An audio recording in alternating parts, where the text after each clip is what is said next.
How's it going, guys? Welcome back to another Rise of Kingdoms video. I'm your host Korriban Gaming, and today we will be talking about the very controversial update that is about to hit the game. Alright, Honor of the King update 1.0.35, and the update will come here in about 2 days time. At the time of me recording this video, I will probably release it on the same day, so it's probably another 2 days wait. Okay, so the first skill we will have, the first new thing that we'll have is the King skill system. Alright, so let's take a look at it. First skill, Tax. Active skill. After use, the collection speed of all consuls in the kingdom, basically it means just all governors inside the kingdom, increased by 25%, lasting for 8 hours. During the duration, the king will receive 1% of all consul resources. Get up to 10 million of each. Get up to 10 million for each resource. In my opinion, I think this is a very good skill. Now, I've seen people complaining about this skill. I have no idea why. Okay, let me explain why. Okay, you get a 25% gathering buff for 8 freaking hours. How much extra resources can you farm? If you are putting in the effort to farm for those 8 hours, then you're getting so much more resource. 1% of all consume resources, that is like split up among the kingdom. So your king can only get a maximum of 10 million resources. Let's be honest here. If you're a king, chances are you probably have T5. Okay, I don't know, but majority of kings, they are usually whales. And let's just put it this way: 10 million resources when you reach end game is absolutely nothing. It's like 10% of your healing cost for a few fights. So it's really nothing at all. And 1%, you're contributing 1% resource to your king. What is 1%? 1% is nothing. 1% of 10 million, or like 1% is split out among the kingdom. That's like a few thousand per player. You're telling me you can't afford a few thousand resources to give to your king? Honestly, this is not even a drawback. It doesn't even affect you in any way. If a few thousand resources are going to affect you, then chances are you're not even farming enough to progress through the game. Because a few thousand resources is nothing. It doesn't set you back by anything at all. Completely nothing. Like you can farm over a million resources in like less than 2 hours. So what is a few thousand resources anyway? It's nothing. So I don't get why people are pissed that their king is getting a cut of their resources, because 1%, guys, come on, 1% is absolutely nothing. I have no idea why people are pissed over this. It's just 1% of what you gather. Like for a level 6 node, you get 1,008,000 resources. 1% of that is like what? 18,000. What is 18,000 resources? It's nothing. I don't get why people are pissed over this. Like it makes no sense to me at all. 18,000 resources, you are not losing out on anything. So if you beg to differ, then please tell me, do you want to be the king of the kingdom, spending 2,000 gems every single day to open buffs for your kingdom, and you have ungrateful folks who don't even want to give you 18,000 of each resource that they gather, assuming they get 18,000 of food and wood, assuming they gather food and wood, each time they gather. I mean, it's ridiculous. So yeah, I think it's a very good skill. Second skill, Imprison.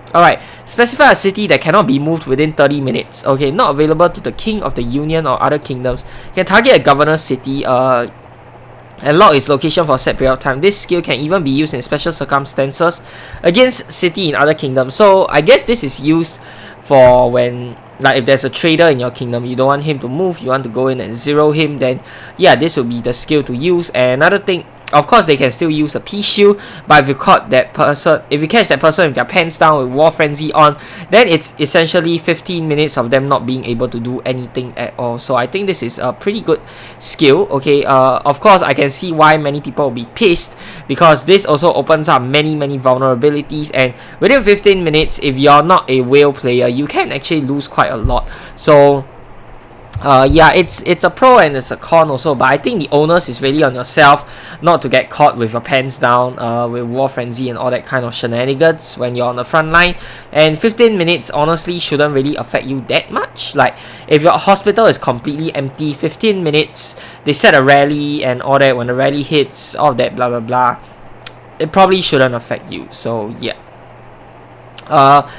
Not available to the king. I think what it means is that you can't target the kings of opposite kingdoms. I don't know why this is the case. I don't think it actually helps to solve anything. I guess it's good because you obviously don't want to see your king getting zeroed, right? So I guess it's fine, but I think it doesn't really affect anything much. Third skill, leader. All units of the kingdom within a certain range around the king's troops will gain control effect, and all damage will be increased by 3%. I think this is a really nice skill to have. It's essentially a buff, but based on what it says, I think this skill will probably cause a lot of lag for large fights like Ruins or Kingsland in the new Light and Dark KVK. So yeah, probably will have lots of lag, but you know, it is what it is. Okay. Kingdom newspaper system plan to come online gradually for all kingdoms around 2 weeks after the update. I think this is completely useless. Like, it doesn't actually help in anything at all. And it says every day there will be a new edition of the kingdom newspaper available for purchase at the Lyceum of Wisdom. The newspaper, there's a wish list for few. I'm not sure whose wish list this is, but I'm pretty sure I don't remember the community ever asking for a newspaper system at all. So yeah, and if you're going to have to spend resources or gems to buy, I don't think anybody will actually want to buy it. Like, why would I want to spend on something that is completely useless? Like, look at an example of the what they said here. It basically, yeah, like there's no point in purchasing this. Like, if they give it for free, okay, I guess, but even then I doubt anybody will actually read it. So yeah. Soroli Crisis and Aeon's Ballads improvements. Healing is now a track statistic in the Soroli Crisis and Aeon's Ballads events and will be displayed with other statistics in the stats display on the left side of the screen. Added healing statistics and enmity list. Ooh, I think this is a really nice quality of life change. I like it. Added a potions button for the Soroli Crisis and Aeon's Ballads events, allowing governors to quickly buy and use all sorts of potions. I think this is completely useless. Why? Because people don't even use potions. It's not worth to use potions, okay? And if you have a full T5 team, you can basically take on Hell Mode. Whether it's Soroli Crisis or Aeon's Ballads, yes, you'll still need a proper T5 team with the right communication, with the right commanders, but if you do it correctly, then you won't even need to buy the potions at all. And I think the potions are just a huge waste of money. You're better off spending your Soroli coins on the Kera heads, on the 50 hours of speed ups, on the targeted teleport. So yeah, chieftains in the Soroli Crisis event will only be activated once attacked by governors. I think this is good, so they don't aggro you when you're right at the very start you're trying to get into position. I think that's really nice. Okay, in the Soroli Crisis event, governors can now vote to reset chieftains and the battlefield as a whole. Yes, please, finally, thank you. Which means you don't have to leave the party, and you don't have to, like, if one person screws up, whether accidentally or on purpose, you don't have to wait for everybody to die and like just waste a lot of time. So I think this is really nice. Add our completion time rankings to a Soroli Crisis event. Fast completion should now be a goal. Unless they are adding rewards to this, I don't think it's a goal for anyone. Cause honestly, other than bragging rights, it doesn't give you anything substantial. Like, maybe you could give a little bit of gems to the top timings. I think that'll be good, and then it'll incentivize people to push for it. Otherwise, if it's just a leaderboard for the sake of it, then I don't think people will want to push for it because there's no point in doing so. Okay, in the Soroli Crisis event, governors can now tap the hold position button beneath their troops to make them stop and stand in place. Okay, that's quite a nice change. In the Aeon's Ballads event, if you accidentally leave the event screen, you can quickly re-enter the campaign from the window in the bottom left corner. Ooh, I really like this change. I've lost count of the number of times I accidentally left Aeon's Ballads while in the midst of battle, so this is really good. In the Aeon's Ballads events, the first time you send troops after entering the campaign or after your team is wiped out, you will not be subjected to the cannot dispatch troops while you or your teammates are in battle status restriction. Really nice quality of change there, okay? Added a skip cutscene option to Aeon's Ballads. Really nice because you only really need to read through the cutscene once, and the fact that it replays every single time for you is a huge waste of time. Other bug fixes and optimizations, they won't clear on this, but hopefully they fix the lag because that is like the #1 issue plaguing this game right now. Other changes, optimize the Peerless Scholar system, including adjusting the prices slightly lowered the rewards of the preliminary and midterm, and greatly improved the final exam rewards. That's nice. I didn't get all the way to the final exam, so I didn't know what was the rewards. Okay, Peerless Scholar will be restarting soon. Stay tuned. That's nice. In the Lost Kingdoms Past Glory event, if the current stage of the event does not end in 3 days, the system will force the stage to completion and begin the next stage. I think this is really nice because some kingdoms, I don't know if they are struggling or they are just purposely not completing the 3rd stage on purpose, so they don't have to choose a color. Yeah, I don't know what's up with that, but I think this is nice. Fixed an error regarding the extra attribute bonuses in special talent section of the Lane's Amulet and Pendant of the Eternal Night. Basic equipment attributes are not affected. Okay. In the Lost Kingdom, you can look up the honor points earned by individual alliance members. Really, really good. I really like this because it means that you can now track your alliance mates' honor score much more easily, and this is really good for kingdoms who are using the honor points as a way to gauge how many rewards each person should get, so on and so forth. Added another required confirmation before beginning research on alliance technology to ensure governors do not suffer from accidental tap. Yes, thank you, finally. I've lost count of the number of times whereby I was given R4 and then, like, you know, just through muscle memory I just tapped on the thing even before my brain could react. It's just an automatic reaction. Like, I don't get how people don't donate to alliances, because the moment I log in I see that little notification down there, how many I'm supposed to donate. I just go in and then just tap. So really good change. You can now directly skip battle in Sunset Canyon through the formation screen, eliminating the need to load battlefield environments. Really nice. Let's check this out. Challenge. Wow, nice. Okay, I like that. Small quality of life improvement, though I actually like that you can watch the battles. Sometimes I do like to watch the battles, though it's a waste of time and completely doesn't help at all, but I like it, you know. Improve sound effects in the alliance screen. Okay, fix an issue with excessive load times when loading the game. That's definitely good. Improve the event calendar. The different statuses of different events should now be clearer. Really nice. After matchmaking for Hour of Osiris is finished, more information including the overall rankings about both alliances will be available on the event screen. Okay, we'd love to hear what you think about this update. There's not... Okay, so all of these is just quality of life changes mostly, and some really nice things as well. So I don't have any complaints regarding this, but the real controversial part about the update comes here, okay?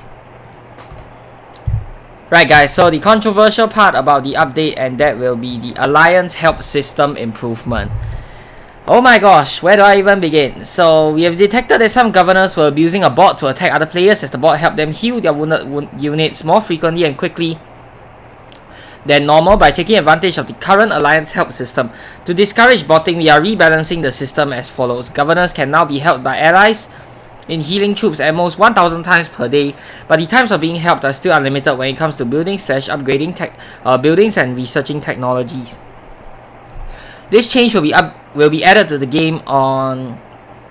Yeah, okay, so basically it's already inside of the game, and we'll continue to put in place new anti-botting strategies to prevent the use of upgrading bots and thus ensure a fair gaming environment for all governors. Meanwhile, such strategies will be continuously adjusted based on player data to make sure that normal players will not be affected. Thank you for supporting Rise of Kingdoms. We hope you enjoy the game. Alright, so to give you guys a little bit of a feedback on what kind of a player and I'm before giving my thoughts. So there are three main types of player inside of this game. The first type is a free-to-play player, completely free-to-play. So you haven't spent a single cent inside of the game. You still have the Minamoto logo right here and all of that stuff. So completely free-to-play. Second type of player, the middle class players. Alright, so they are the low to moderate spenders players. I consider myself a moderate spender. Okay, so you can see here, I've been playing this game for 628 days. That's almost 2 years already, come to think of it. So, wow. And I recently just hit VIP 15. In fact, I hit VIP 15 like about 1 week ago. So, yeah. And I spend opportunistically. So, whenever there are good bundles, like the Dragon Boat bundle, or whenever there are special event bundles, I will buy them. And I also do buy the... what do you call that? The Treasure of the King, the third tier one, the one that gives AP. Yeah, I buy Treasure of the King every single day, and of course I have the supply depot going for me as well. So that is what kind of a spender I am. I also have a Max Minamoto, and on top of that I also fully brought out the growth fund as well, and also the King's Coronation and some other bundles once in a while when I need to. So yeah, I do not consider myself a heavy spender at all because I rarely drop gold chests. In fact, I don't I probably buy a gold chest like once every 3 months, that sort of thing. So yeah, not a heavy spender, and I don't even max out my gold chest purchase. Just one is enough because that is pretty freaking expensive. So yeah, and I think this update, honestly, to prevent bots, I think it won't work. Why would I say it won't work? It's because people are just going to make more bots, and you ban them, they're just going to keep coming up with more, and this 1000 helps. It affects new players, it affects free-to-play players more so than the mid spenders or the low spenders or the whales, because free-to-play players, they don't have a good way of getting healing speed ups. And even for myself as a low spender, just look at what I have, the amount of healing speed ups I have. This is pathetic. This will last me a good 1 day of fighting. Probably not even 1 day, probably half a day of fighting, and I'll be out and I'll have to use my universal speed ups. So yeah, this healing speed ups, you just drain them so extremely quickly, and if you don't have VIP 15, which gives you the healing speed plus 50%, it really hurts. And for anybody who's not a big whale, healing is more speed up intensive than resource intensive. If you don't have T5s, then chances are you will run out of your speed ups way faster than you run out of resources as a T4. At least that was the problem that I'm always facing. It's never about the resources, it's always about the speed ups. So yeah, and what I want to say is, by doing this, you aren't really helping, because people will just make more bots, and you are actually hurting the free-to-play players more than you are actually stopping the usage of bots. I do agree there are healing bots out there, and I think they should be stopped, but the thing is, I don't think this is a good way to stop the healing bots. There are better ways out there. Like, if you want to do this, okay, but you know, give us ways to earn healing speed ups faster or easier. Give us an easier way to earn healing speed ups. Healing speed ups, most of the time you get them from doing barbarian forts. You get 5-minute speed ups from doing barb forts. I don't think I've done any yet today because pre-KVK just started and I've been fighting marauders. So yeah, as I was saying, the really the only sustainable or stable way of you getting speed ups every single day is through doing barbarian forts.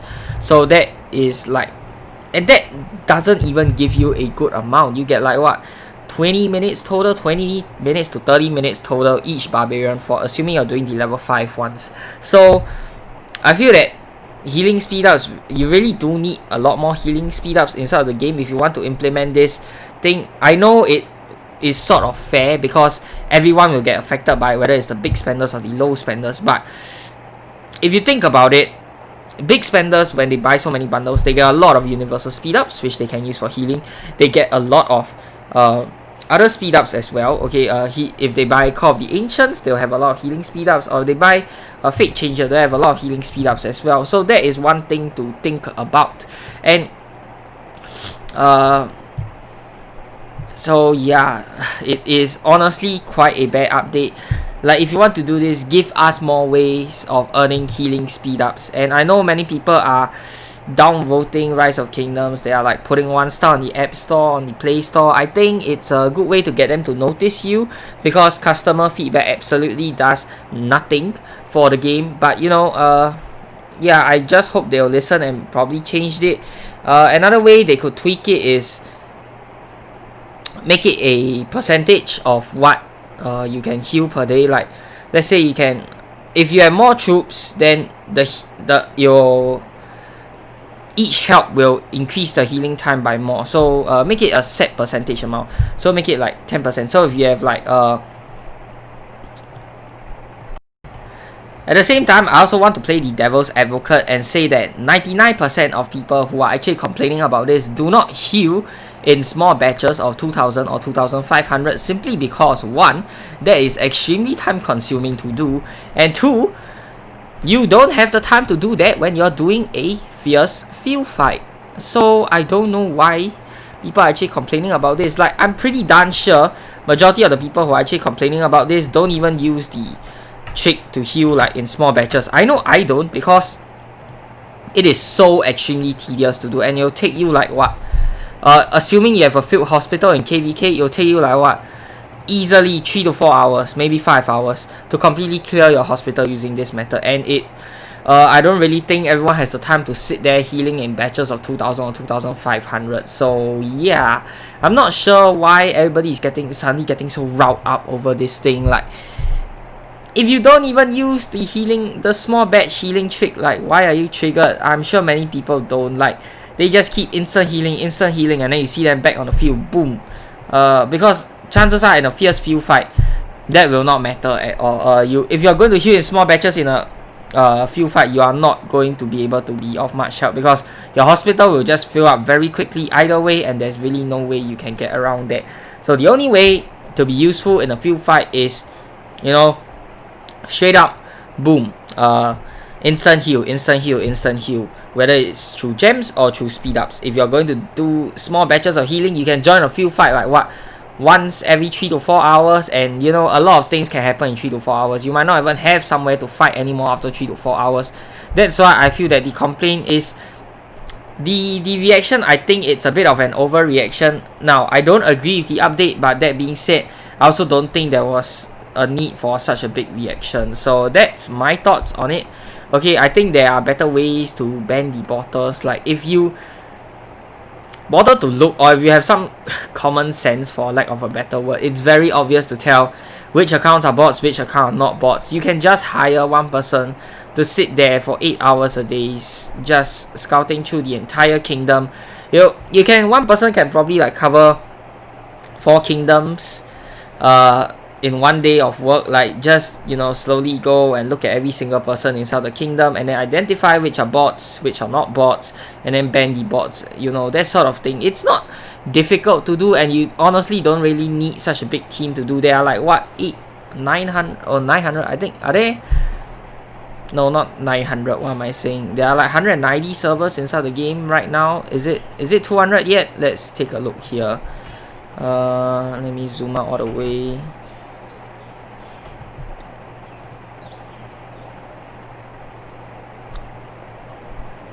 Have we reached 200 kingdoms yet? No, not yet. So there's 100. Yeah, so we haven't reached 200 kingdoms yet, but there's like 962 servers inside the game currently. 962 servers. If you get a small team of like 5 people, you can do this in like what? I don't know, a month? It's time to ban everyone. It's not difficult, Lilith. Like, I don't get why you want to do all these things that makes our life difficult. Like, another thing that people have a lot of complaints about, which I personally have a complaint about, is also the freaking verification. It's buggy, it's screwed up, and sometimes it's just so damn hard. And you don't have the luxury of that kind of time or that sort of nonsense annoying us and getting in our way in the middle of a war. Like, can you imagine? Oh my gosh, I need to send troops to this guy's rally. It's like 30 seconds left before the rally launches, and then this freaking verification pops out and I can't get rid of it. Like, oh my gosh, can you imagine that, guys? It is so freaking bad. Like, yeah, there's a lot of things Lilith needs to fix, and I think healing bots should not be the priority. Like, fix the lag first, dude. The lag is absolutely crazy for Ruins fight, for Zone 7 Kingsland fight, especially in Light and Darkness KVK, which is my first time playing through this time around. So yeah, I've experienced for myself firsthand what the crazy lag will be like, and after almost 2 years of playing this game. Wow. Okay, so that's basically my thoughts on the newest update so far. I hope you guys have enjoyed this video. If you have, be sure to give it a thumbs up, and of course subscribe to this channel for more such future content. Till the next time, I'm your host Caravan Gaming. Peace out.